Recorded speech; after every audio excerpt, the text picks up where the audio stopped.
Halo Sobat Sipaling Chelsea, Assalamualaikum warahmatullahi wabarakatuh. Salam sehat selalu untuk teman-teman semua dimanapun berada.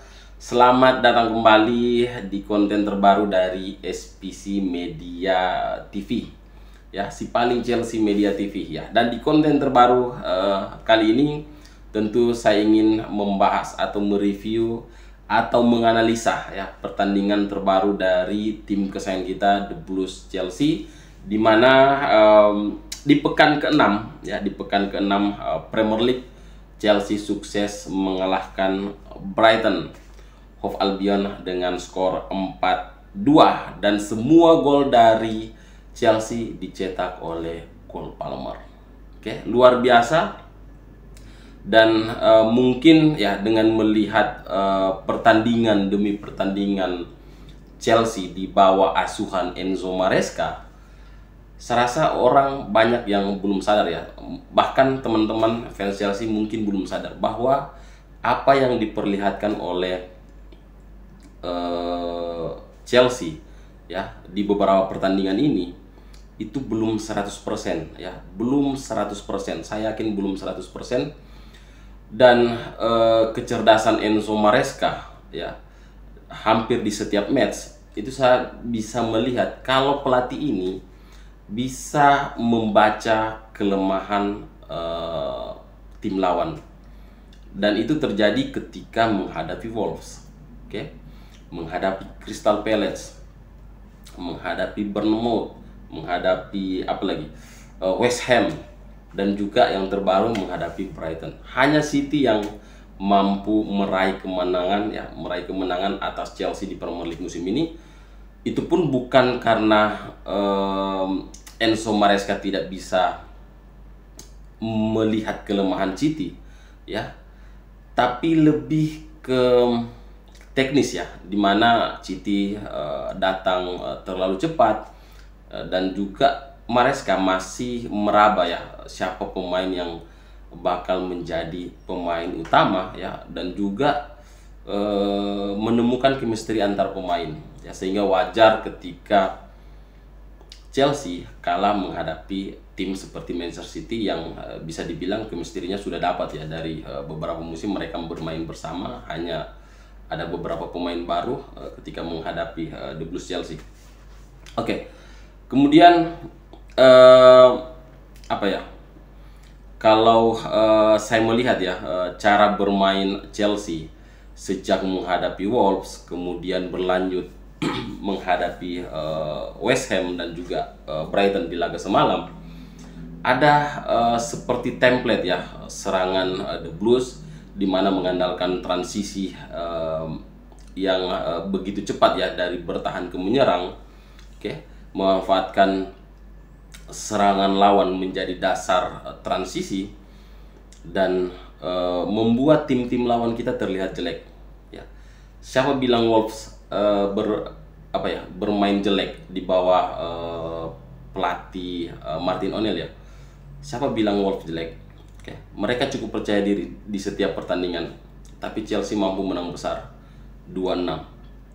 Kemudian West Ham, oke, bursa transfer bisa dibilang cukup menguntungkan, ya, untuk West Ham.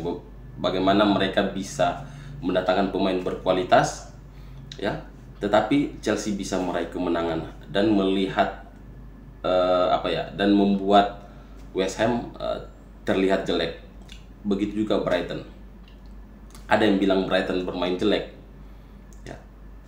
Mereka bisa mengalahkan MU, menahan imbang Arsenal di Emirates Stadium, oke. Tetapi kenapa bisa terlihat jelek ketika menghadapi The Blues semalam? Ya, karena Enzo Maresca bisa mengeksploitasi kelemahan dari Brighton, oke. Dan yang saya bilang tadi bahwa Chelsea punya template ketika menyerang, yakni first time passing, ya. Kunci dari serangan Chelsea adalah first time passing, oke. Biasanya kan first time untuk melakukan shooting ke gawang, tetapi Chelsea melakukan first time passing, oke. Tidak berlama-lama dengan bola. Ketika diumpan ke Enzo ataupun ke Moises Caicedo, bahkan ke Palmer, itu di lini tengah langsung melakukan passing tanpa kontrol. Ya, ditambah lagi baik Cole Palmer maupun Nicolas Jackson ini pintar membuka ruang atau menciptakan space di lini pertahanan lawan, dan itu terjadi di laga semalam. Gol Palmer yang asis dari Jadon Sancho. Oke, ya, Jadon Sancho bermain cukup luar biasa. Dari 3 pertandingan untuk Chelsea, dia mencetakkan 3 asis. Oke, pintar sekali Cole Palmer menciptakan ruang di lini pertahanan dari Brighton. Oke, dan ditambah lagi Nicolas Jackson ya tidak egois, ya, terlihat di gol pertama Cole Palmer. Dia memberikan umpan untuk Cole Palmer. Ya, ini kombinasi 4 pemain di depan ini, ya, saya rasa punya tipe yang cukup unik, ya, dimana Noni Madueke bertindak sebagai apa ya, seperti penyerang tunggal yang cukup egois, tetapi Nicolas Jackson yang merupakan nomor 9 kita itu tidak bermain egois. Jadon Sancho bermain lebih apa ya, lebih simple dan lebih fluid, ya, bermain di sisi kiri. Ya, inilah yang membuat serangan Chelsea sangat menakutkan. Oke. Dan saya rasa tidak ada tim manapun di Premier League, ya, kalau kita melihat statistik di Premier League sampai pekan ke-6 yang bisa apa ya, menciptakan XG 4 lebih, ya, lebih dari 3. Maksudnya City itu selalu apa ya, menciptakan XG, ya, itu atau gol yang diharapkan itu rata-rata 3,30, tetapi Chelsea menciptakan XG atau gol yang diharapkan itu 4,16, ya, dan tidak ada tim Premier League manapun, ya, satupun yang bisa menciptakan XG di atas 4, dan Chelsea mampu menciptakan itu. Ini yang membuat saya yakin bahwa Enzo Maresca akan membawa Chelsea melangkah lebih jauh lagi, ya.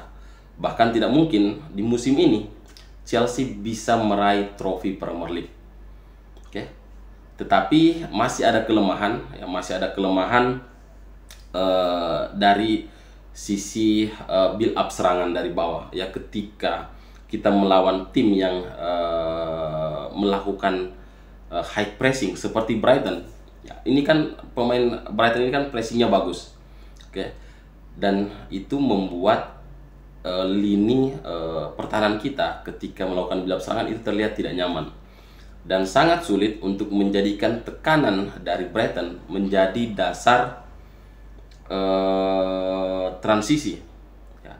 Dan kesalahan terjadi, ya, ketika gol pertama Brighton, ada kepanikan di situ, ya.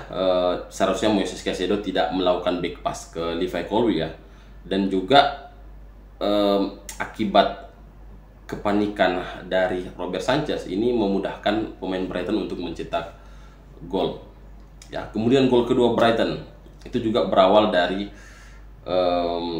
kesalahan, ya, dimana Robert Sanchez melakukan blunder, ya, melakukan passing yang, ya, cukup jauh dari Moises Caicedo sehingga membuat pemain Brighton mampu mencuri bola, ya. Seharusnya bola itu diberikan ke Levi Colwill yang berdiri bebas di sisi kiri, tetapi Robert Sanchez lebih memilih untuk apa ya, memberikan passing ke Moises Caicedo sehingga terjadilah gol kedua dari Brighton. Oke. Dan ada pertanyaan, ya, ada beberapa pertanyaan yang cukup sulit untuk didapatkan jawabannya. Tetapi di sini saya coba menjawab sesuai pengamatan saya. Kenapa Enzo Maresca lebih memilih Wesley Fofana ketimbang Tosin Adarabioyo untuk mengisi posisi center back? Oke. Ini pertanyaan yang pasti semua fans Chelsea mempertanyakan ini, ya, di laga semalam, ya, ketika melihat starting line up yang diturunkan oleh Enzo Maresca. Di sini saya coba menjelaskan sedikit, ya, begini, Wesley Fofana hampir tidak bermain di musim kemarin. Oke. Tosin itu bermain reguler untuk Fulham di musim kemarin, di musim lalu. Tetapi Wesley Fofana di musim ini, ketika kembali dari cedera, dia bisa menyamai level pemain yang bermain reguler. Ya, jelas sampai di sini. Wesley Fofana bisa menyamai level permainan pemain yang bermain reguler di musim kemarin, baik Tosin maupun Levi Colwill. Ya, bahkan Wesley Fofana bisa bermain lebih baik ya ketimbang Axel Disasi dan juga Benoit Badiashile. Ya. Jadi dia punya potensi untuk bisa lebih baik lagi ya ke top performa dia ketika masih membela Leicester. Ini saya rasa menjadi pikiran ya dugaan saya ini adalah pemikiran Enzo Maresca. Kalau Wesley Fofana diberikan menit bermain secara reguler, maka kita bakal punya lini pertahanan yang solid. Tosin bagus ya, saya tidak tidak bisa bohong bahwa Tosin bermain sangat bagus ketika mengalahkan West Ham 3-0. Ya, pemain ini luar biasa, dia tipikal back pembangun serangan ya, dia bisa melindungi bola, dia bisa menggiring bola melewati beberapa pemain lawan ya, kemudian memberi umpan dan sangat tenang, plus dia pintar membaca shooting dari pemain lawan. Dia sering sekali melakukan blok untuk melindungi gawang dari Robert Sanchez ya. Jadi saya rasa itulah alasan kemungkinan dari Enzo Maresca lebih memilih Wesley Fofana. Ya, kita doakan saja yang terbaik untuk Wesley Fofana dan semoga dia tidak mengalami cedera panjang lagi. Oke, mungkin itu dulu yang bisa saya share ya di video kali ini tentang tim kesayangan kita, The Blues Chelsea. Dan ya, kita doakan semoga Chelsea bisa berada di posisi terbaik lah ya dibanding musim kemarin untuk musim ini. Syukur-syukur kita bisa meraih trofi Premier League. Ya, bonusnya kita bisa meraih trofi Premier League di musim ini. Sudah lama sekali kita puasa soalnya. Terima kasih sudah menonton video ini sampai akhir. Jangan lupa klik like dan subscribe-nya, dan terima kasih untuk teman-teman yang sudah mendukung channel ini. Saya Ilham, assalamualaikum warahmatullahi wabarakatuh.